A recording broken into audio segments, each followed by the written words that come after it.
Well, joining me in the studio to discuss the situation is Rabbi Yisroel Dovid Weiss, who's the spokesperson for the Orthodox Jews United Against Zionism organisation. Rabbi, welcome to the programme. The UN has condemned it, but the settlements continue to be built. Do you think there is a possible peace process at the moment? With the help of the Almighty, if you look at it in this worldly look, it's hopeless. But we believe that there is one Almighty on the world, and we are certain He will not countenance, He will not let this go on forever, this occupation. The occupation is very clearly against the laws of the Torah, against Judaism, ironically, even though they call themselves the Jewish state, but they simply hijacked the name of our religion. Judaism is a religion to serve God. It's 3,000 years old, while Zionism is a movement, a political movement that started 100-odd years ago, and it's totally antithetical to the religion. We're not allowed to steal, kill, and we're not even allowed to have a Jewish sovereignty, a Jewish state, since the destruction of the temple 2,000 years ago. And that's why you will find around the world, invariably, the very religious communities, including here in London, in Stamford Hills, you won't find an Israeli flag. It's anti-Zionist, because this is all wrong. So it cannot go on. It's something that's criminal, and it will end. Do you think that although the Israeli government itself is increasingly hardline and determined to go ahead with the settlements, some people would argue that the balance of kind of world opinion, as perhaps exemplified by that latest UN vote, unprecedented for the United States to allow such a vote to go through, but also the spread of the boycott, disinvestment and sanctions campaign, do you think the popular mood internationally is moving away from support for the State of Israel? I certainly hope so, with God's help, and it seems that the trend, that maybe the alternative media, press TV, and all these things have really added to this, that the world is able to look at it through another prism, because till recently the Zionists enjoyed the microphone to themselves for well over 60 years, that they were able to dupe the world into thinking that this is a religious conflict, Muslims against Jews, which is despicable, because, on the contrary, Jews lived in every Muslim country for hundreds and hundreds of years without any United Nations or human rights groups to protect us. We flourished in these countries. That's why one of the reasons that it hurts us so much, because we are required by God to show gratitude for good done to us, and Muslim countries opened their doors to the Jewish people, embraced us when we were going through the Crusades, Inquisition, World War II, and how dare they, the Zionists, vilify the people of Palestine and say it's because they're against Jews, when in fact it has nothing to do with it. It's just this introduction of a political, selfish movement of having a piece of land that's, as I say, because we're Jewish, we oppose this concept of this sovereignty, this state of Israel, and it oppresses people. We cry with the Palestinian people. This is something really deplorable. And do you think, there are people from your particular background, there are secular analysts, there are Muslim analysts, who would say that the expansion of the settlements is partly something to do, which is inherent in the nature of the Israeli state since its foundation. Do you take that view, or do you think there could be an Israeli state that wasn't involved in the process of annexing more land?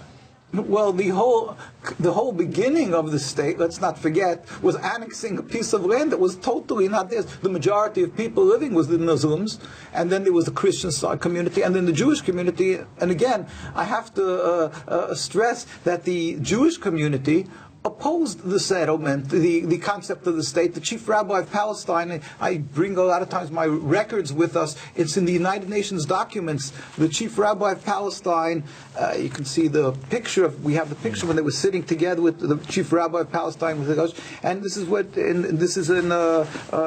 this was in July 16, 1947, and he said, "We furthermore wish to express our definite opposition to a Jewish state in any part of Palestine," which he pleaded with the United Nations, and they were ignored. So it's not only that annexing the piece of land, but now you're asking if they would accept 67 borders.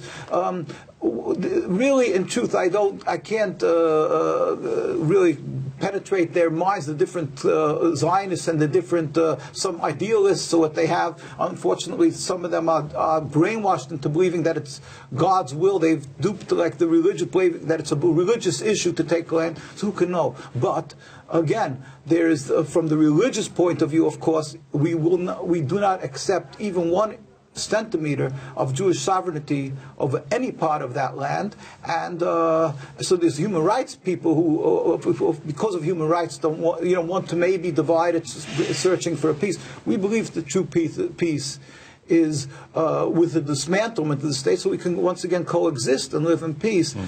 Maybe with education and with the help of Press TV and others, people will realize that it's not necessary. Obviously, not for the religion, the Jewish religion, to have this sovereignty. So then we can coexist without it, and then because it's an impediment to peace. It brings bloodshed of Palestinians, of Jews alike. Again, it's not clear. There's different thoughts, different amongst the Zionists. There's many different factions and things. Either way, it's criminal. The way it's standing, and I don't believe, if you ask just my humble opinion, there's many Palestinians who simply want to go back to their homes that they've had rightfully, and also in the Torah it says that God says, "Why are you rebelling against me? It will not be successful." They had not 10 years passed without wars. 40 was the 48, 56. Go through 67. So I think it's like what God's saying. You cannot have this peaceful occupation. Well, let me ask you a little bit about the future. Now, you said that you find it difficult to penetrate the minds of the Zionists. Here's another mind that's a little bit difficult for anybody to penetrate, and that's the mind of the next president of the United States, Donald Trump. He says himself, as we reported in that news bulletin, that he's the most pro-Israel president that there's been, and that's a large claim. How do you see the future of Israel shaping up under a Trump presidency? Again, with God's help, I'm not a prophet or what, but I can, and we have a rule that in our high holiday prayers, we say that God should put in the hearts of leaders and kings that they should strive for peace. Because sometimes wars started for silly little non-issues and things, and so we can never know how it will be. As a Jew, first of all, I'm required, as every Jew who, whatever country they reside in, they're supposed to show respect for the leaders and pray for the well-being of the country, be loyal citizens. We're always respectful to our leaders there, except, of course, in Israel, which it's a criminal entity. But in the United States, we hope that possibly he's a practical businessman, and could be he's again confusing Israel and Judaism. Hopefully, because he's a practical person, and he dealt, as far as I heard in New York,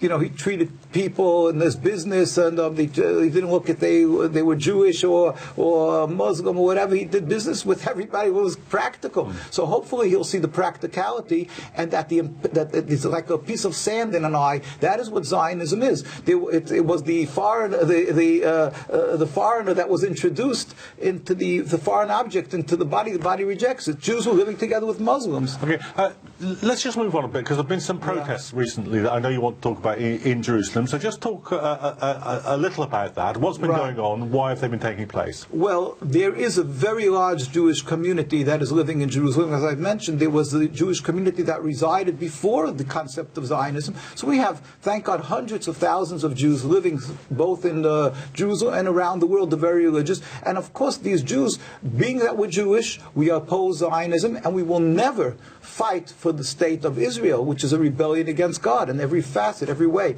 So, but they try to force, they have a draft and they try to force it. So for many years, every few years they come up and they try to push the issue to get the religious in. But the religious stands up and demonstrates and fights back. And it's been sleeping for quite a while. They left us alone. They turned a blind eye to the fact we don't serve. But Netanyahu, of course, is off the wall, and he just went and he started trying again to force them into the army. And he just, these last few weeks, they even took some girls that they try to force girls to go to the army, and so they didn't want to go, of course, and they were arrested. They were arrested, so we have demonstrations, and it just kept on escalating. Now these last 3 days is an ongoing. Our youth stood on the streets there and blocked the roads, and we're never militant, but we stood there. We're getting brutally beaten, arrested, and many of our colleagues are sitting in prison, and we could see this ongoing. You can see on NKUSA, or you can see these clips. Right now, they arrested these girls, and one fellow stood in front of like a train platform, and the train, because it's Israel, they just went and they hit into. He had a miracle. He was deflected off the side, but the guys are murdered. Many of our rabbis are murdered. That is why you would have many other countries, Jews, and it would be hundreds and hundreds of thousands will be demonstrating. And we do have, thank God, literally tens of thousands demonstrating in the streets of Jerusalem, in New York. Well, let me just ask you a final question, because we're running a bit short of time, that brings together those last two issues, Donald Trump and Jerusalem. Donald Trump has said that he wants the American embassy to be relocated to Jerusalem. What do you think would be the consequence of him if he did take that decision? Well, anything that is done, again, we always turn to God and know that we will be, with God's help, victorious at the end. We hope it will happen peacefully and speedily without any more bloodshed. We don't condone bloodshed. We hope that the end of this cancer, this Zionist occupation, will end without further suffering. But the fact is, whatever they do, sometimes it looks hopeless, sometimes it looks little hopeful. So it really doesn't matter. It's just symbolic if he moves it there. We don't want it there, of course, because it's just disgusting. It's a terrible, it's like you're putting salt on the wound of the Palestinian people. We cry, we feel their suffering. They're suffering at so many years. We urge everybody, don't be fearful of the attacks you're anti-Semitic, because it's not anti-Semitic to stand up. But we always urge people that you have to really stand up. We went to Gaza. You have to go to and stand up and have the world hear that they're suffering. They're living in squalor and in refugee camps. So whether he moves it there or not is neither here nor there. Whether it's Netanyahu or Rabin or whoever the leaders are, it's no difference. The concept of the state is criminal. It will end. We have to stand up, and what God wants of us, to pray to Him to bring about an end of it speedily and peacefully, but to stand up and do. Sometimes it looks less hopeless, more, don't worry, keep on doing your thing. It really doesn't matter. But I hope maybe God will put into his mind, President Trump, that he should decide it's practical for business reasons or whatever, even for the Jewish people who realize that they should put a stop to it. Rabbi Weiss, thank you very much for coming in and talking to us about that, but I'm afraid it's all we've got time for on this episode of The Report. I want to thank all my guests on today's show, and thank you for taking time to watch.